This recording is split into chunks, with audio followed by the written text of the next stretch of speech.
আদর্শ আছে। মুরব্বীরা যুবকদের সাথে কেমন ব্যবহার করবেন তাতে নবীজির আদর্শ আছে। এতিমের সঙ্গে কেমন ব্যবহার দেখাবেন তাতে নবীজির আদর্শ আছে। মেহমানের সঙ্গে, বিদেশি মেহমানের সাথে কেমন ব্যবহার দেখাবেন তাতে নবীজির আদর্শ আছে। আপনি কেমন পোশাক পরবেন তাতে নবীজির আদর্শ আছে।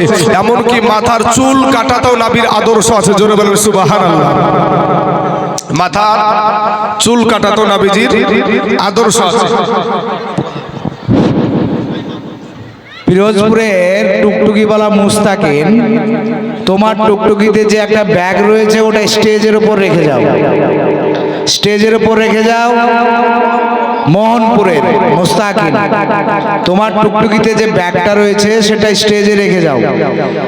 আর আমি স্বেচ্ছাসেবক ভাইদেরকে বলছি, বাজারে প্রচন্ড ভিড়, বাজারের লোকজন আপনারা স্টেজের এইখানে পাঠিয়ে দিন।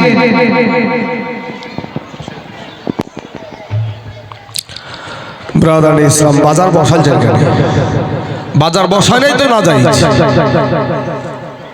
বাজার এই যে ভাবু বাজার বসে যে ভাবু ছেলে মেয়ার যে ভাবু ঠেলাঠেলি খেলছে, এগুলো কি জায়েজ কাজ? এগুলো জায়েজ কাজ?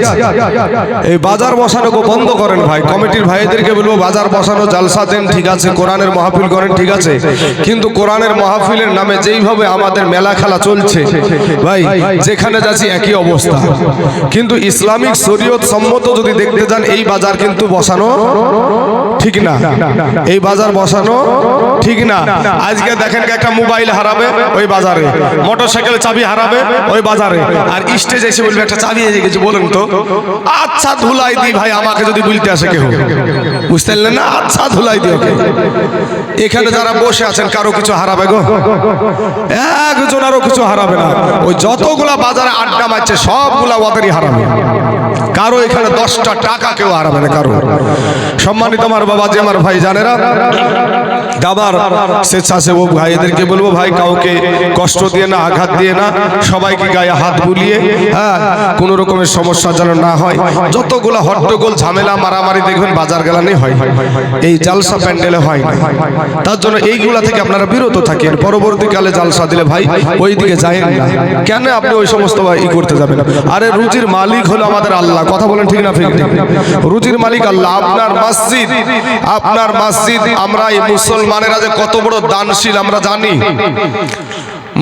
যখন আপনার বাবরি মসজিদে গিয়েছিলাম, এই বাবরি মসজিদ যখন উদ্বোধন করলো, কি নাম ডাকো? হুমায়ুন সাহেব। ওরে বাবা রে, টাকা আর স্টেট ব্যাংকে নিতে পারছে না, প্রথম দিনই টাকা নিতে পারছে না। তো মুসলমানের বাচ্চা আমরা তো বাবা, এই মুসলমানেরা যেভাবে দান করে, পৃথিবীর জমিনে এমন কোন ধর্মের মানুষ নাই যে দান করতে পারে, বুঝলেন না? আর মুসলমানদেরকে ভয় দেখায় বাবা এই শুভেন্দু, ও বাবা যে আমাদেরকে ভয় দেখায়, রোহিঙ্গা বলে, পাকিস্তানি বলে। ওই শুভেন্দু যদি একবার বাবা জয় শ্রীরামের স্লোগান দেয় তো মুসলমানেরা 1000 বার নারায়ে তাকবীরের ধ্বনি দিতে পারে। জোরে বলুন ঠিক না বেঠিক? 1000 বার আমরা ওই শুভেন্দুকে দেখে 1000 বার আমরা নারায়ে তাকবীরের ধ্বনি দিতে পারবো, কিন্তু ওদের মতন আমরা বেয়াদব না, বুঝলেন না?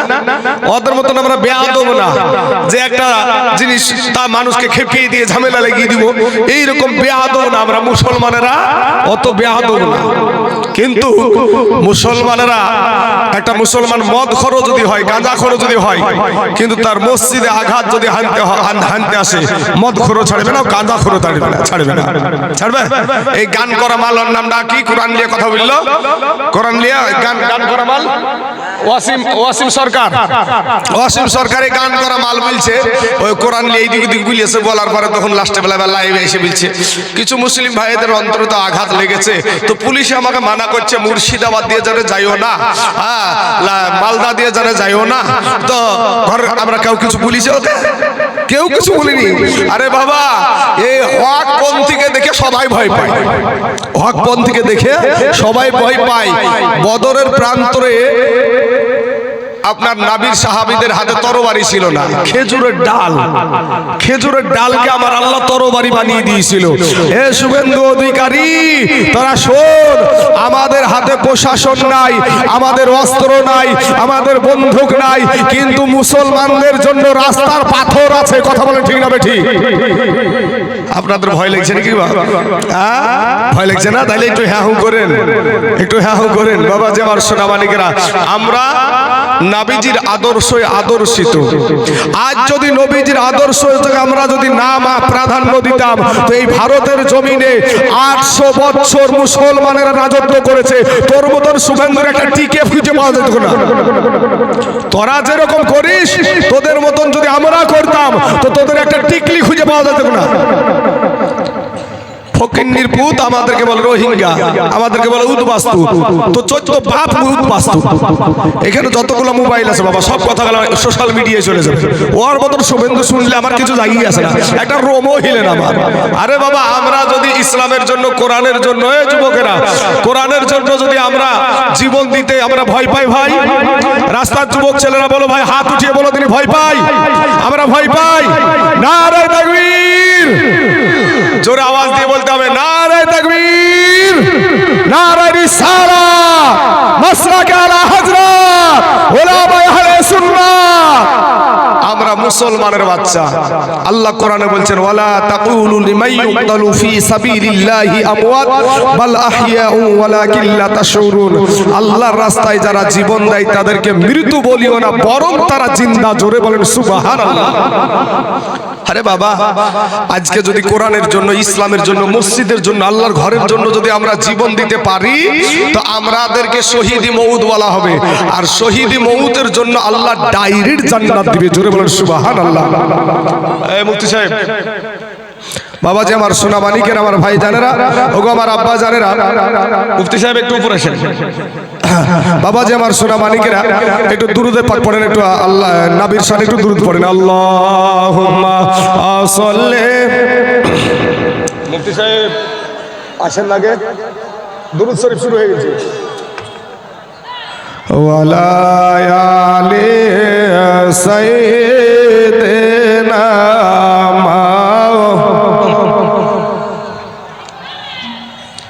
দুরুদ পড়েন। সাল্লু আলা হাবিবানা দিয়েছে মশলা গালা হযরত বলতে মানা করেছে। আমি তারপরে বললাম বিস্তারিত মাস্তানি করে বিস্তারিত আমি না নামা পর্যন্ত যাবেন না। কালো ফাক নামে মোহাম্মদ হরদম জবান কালো শফিয়ানা মোহাম্মদ সাল্লাল্লাহু আলাইহি ওয়াসাল্লাম। বাবা যে আমার সোনা মানিকেরা, আমার অনেক যুবক ভাই নওজোয়ান আছে এখানে। আমি একটা কথা, ভারতেরই কথা, একটা কথা বলছি বাবা। 1985 সালে, 1985 সালে আপনার 1920 সালে, 1920 সালে আপনার একটা কিতাব লিখেছিল। 1920 বা 21 সালে একটা কিতাব লিখেছিল এই ভারতের জমিনে আমার নবীজির শানকে ছোট করার জন্য। কিতাবটার নাম দিয়েছিল রঙ্গিলা রসুল। কি রসুল? রঙ্গিলা রসুল। জোরে বলেন নাউজুবিল্লাহ। তো ওকে জাহান্নামে পাঠাইছিল আমার মতন মৌলবি না বাবা, মুফতি সাহেব না, কোন বাবাজি পীর সাহেব না, আমার এই রকম নওজোয়ান তরুণ যুবক ছেলে একটা কাঠ মিস্ত্রি। কি মিস্ত্রি? কাঠের মিস্ত্রি। মৌলবি সাহেব না, মুফতি সাহেব না, বুঝতে পারলেন না? একটা তরুণ যুবক ছেলে নবীর প্রেম কত থাকলে বলেন নিজেকে এরকম ভাবে উৎসর্গ করতে পারে। তো রঙ্গিলা রসুল কিতাব যখন লিখলো, তো মুসলমানেরা আন্দোলন করতে শুরু করলো, রাস্তায় নেমে পড়লো যে আমার নবীর শানকে কেন ছোট করা হলো, আমার নবীর শানকে নিয়ে কেন বেইজ্জতি করে এই বই লেখা হলো। মুসলমানেরা যখন রাস্তায় নেমে গেল, ইংরেজ আমল, তখন ইংরেজ আমলে বাবাজি মুসলমানদের, তখনও মুসলমানদেরকে বাবা হেনস্থা করা হতো। তো তাকে পাকড়াও করেছিল, কিন্তু 6 মাসের মাথাতে তাকে ছেড়ে দিয়েছিল। আর যেই 23 বছরের যুবক ছেলেটা তাকে জাহান্নামে পাঠিয়েছিল, তার নাম ছিল ভাই ইলমুদ্দিন। কেউ আলিমুদ্দিন নামেও চিনে। 23 বছর ছেলে, আপনাদের মতন যুবক ছেলে। তো সেই ওই বইটা প্রকাশ করেছিল 1927 সালে। 1927 সালে বইটা প্রকাশ যখন হলো, সেই রাজপাল সিং নামে বইটা প্রকাশ করেছিল। তো বইটা প্রকাশ করার পরে এবার আপনার এই ইলমুদ্দিন রহমতুল্লাহ আলাইহি উনি ওনার কিছু টাকা গুছিয়ে একটা চাকু কিনেছিলেন। একটা চাকু কিনে মায়ের কাছে গিয়ে বলছে, মা গো, ওগো আমার মা, বিদায় দাও গো মা, বিদায় দাও, আমাকে তুমি জন্মের মতন বিদায় দাও। মা গো, আমাকে দুধের দাবি তুমি আমাকে মাফ করে দাও। ইলমুদ্দিনের মা ডাক দিয়া বলে, বেটা রে, ওরে বেটা, কেন রে বেটা, কি হয়েছে? ডাক দিয়া বলে, মা গো, আমি তোমাকে একটা প্রশ্ন করব গো মা। মা, প্রশ্নের উত্তরখানা দাও। বলে, কি প্রশ্ন বল বেটা? বেটা ডাক দিয়ে বলে, মা গো, আমার নবী কি রঙ্গিলা রসুল ছিল নাকি? মা জননী সঙ্গে সঙ্গে নাউজুবিল্লাহ পড়ে বলছে, বেটা রে, আমার নবীজি রঙ্গিলা রসুল ছিল না। আমার নবীর আদর্শ হলো ওয়া ইন্নাকা লাআলা খুলুকিন আযীম। আমার নবীকে কোরআনে সিরাতুন নবী বলা হয় নাই, আমার নবীকে কোরআনে বলেছেন আখলাকুন নবী। জোরে বলেন সুবহানাল্লাহ, যার ভিতরে কোনো ভুল নাই। বলে, মা গো, তাই যদি হয় তাহলে মা তুমি আমাকে বিদায় দাও। আমার নবীর শানে যে বেয়াদবিমূলক কথা লিখেছে, কিতাবে লিখেছে, আমি তাকে দুনিয়াতে বাঁচতে দেব না। মা গো, আমি তাকে দুনিয়া থেকে বিদায় করে দিব। আর তাকে যখন আমি বিদায় করে দিব, ও মা, আমাকেও তো পুলিশ প্রশাসনেরা গ্রেফতার করে নেবে, আমার ফাঁসি হয়ে যেতে পারে। ও মা, আর দেখা হতেও পারে, নাও হতে পারে। মা চোখের পানি ছেড়ে দিয়ে বলে, বেটা, ও বেটা রে, আমি তোকে বিদায় দিলাম রে বেটা, আমি তোকে বিদায় দিলাম, তবে ফিরে পাবার আশাই না। বেটা রে, আমি তোকে ফিরে পাবার আশায় তোকে বিদায় দিচ্ছি না। আমি যেন একজন শহীদের মা হয়ে কিয়ামতে উঠতে পারি। জোরে বলেন সুবহানাল্লাহ। কেমন মা আর কেমন সন্তান। আর আমাদের মা, আমাদের মা বুঝতে পারলেন না, পেটে সন্তান অথচ ফেসবুক চালায়। পেটে সন্তান নিয়ে ফেসবুক চালায়। আছে না নাই রে ভাই? এই যুবক ভাই, আছে না নাই? ফেসবুক চালায়। তারপরে বাবাজি আমার সোনা মানিকেরা এক ওয়াক্ত নামাজও পড়ে না। পেটে বাচ্চা নিয়ে এক ওয়াক্ত নামাজ পড়ে না, পর্দা করে না।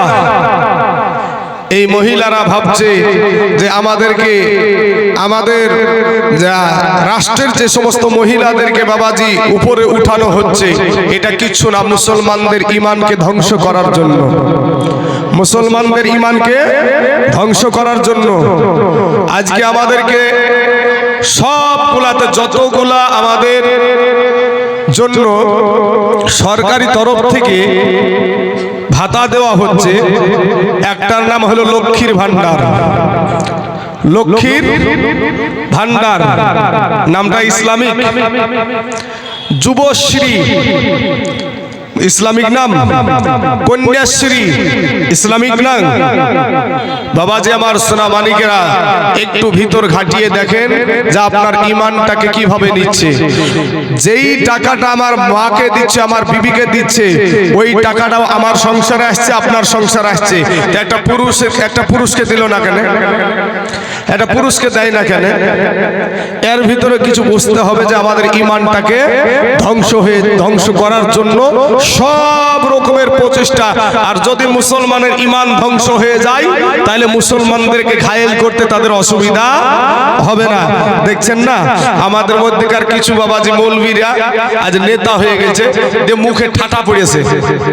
আজ ওয়াকফ সম্পত্তি নিয়ে বাবাজি, ওয়াকফ সম্পত্তি নিয়ে যখন বাবা বিল পাস করলো, সংশোধনী বিল পাস করলো, তখন বাবারে যারা নেতাগিরি করে, যেই নেতারা মুসলমানদের ভোটে নেতা হয়েছে, সেই মুসলমানদের মসজিদ নিয়ে কোন যেই মৌলবীগুলা আপনার নেতা হয়েছে, একটা মৌলবী মুখ খুলে না। অথচ এই মসজিদের জমি কাদের জমি? মুসলমানের জমি না?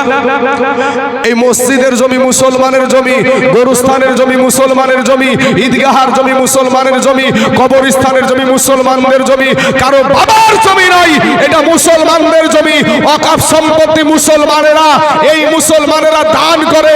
আর ওদের বাবাজি লাল পড়ছে, ওদের লাল পড়ছে। যুবক ভাই, এই ওয়াকফ সম্পত্তি যদি চলে যায়, তোমার মা জননীর কবরের উপরে বুলডুজার চলবে। তুমি বুঝি নিও, ভেবে নিও না যে তুমি এই দিনই দিন থাকবে, এমন সামনে দিন আসছে।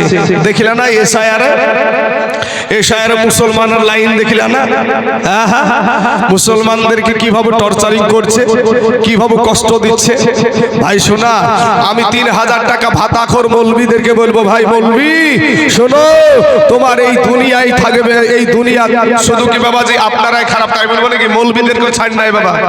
মৌলবী হলি কি জান্নাতি নাকি ভাবছেন? মৌলবী হলি জান্নাতি নাকি? বাবাজি 3000 টাকা ভাতা পেয়ে যদি দালালি করে, ও মৌলবী ও বাবাজি ওদের সাথে যাবে, ওদের সঙ্গী যাবে। তাই আমি বলবো যে বাবা, হক কথা বলতে পিছপা হয়ে না। রুজির মালিক হলো আল্লাহ, মায়ের পেটে রুজি দিয়েছে আমার আল্লাহ। এ যুবকেরা, মায়ের পেটে সন্তান জীবিত থাকে না মৃত থাকে গো? জীবিত থাকে। আচ্ছা, জীবিত থাকতে হলে খাবারের প্রয়োজন হয়, জীবিত থাকতে হলে খাবারের প্রয়োজন হয়। মায়ের পেটে মনে হয় খাদ্য সুরক্ষার কার্ড মার দিয়েছিল নাকি?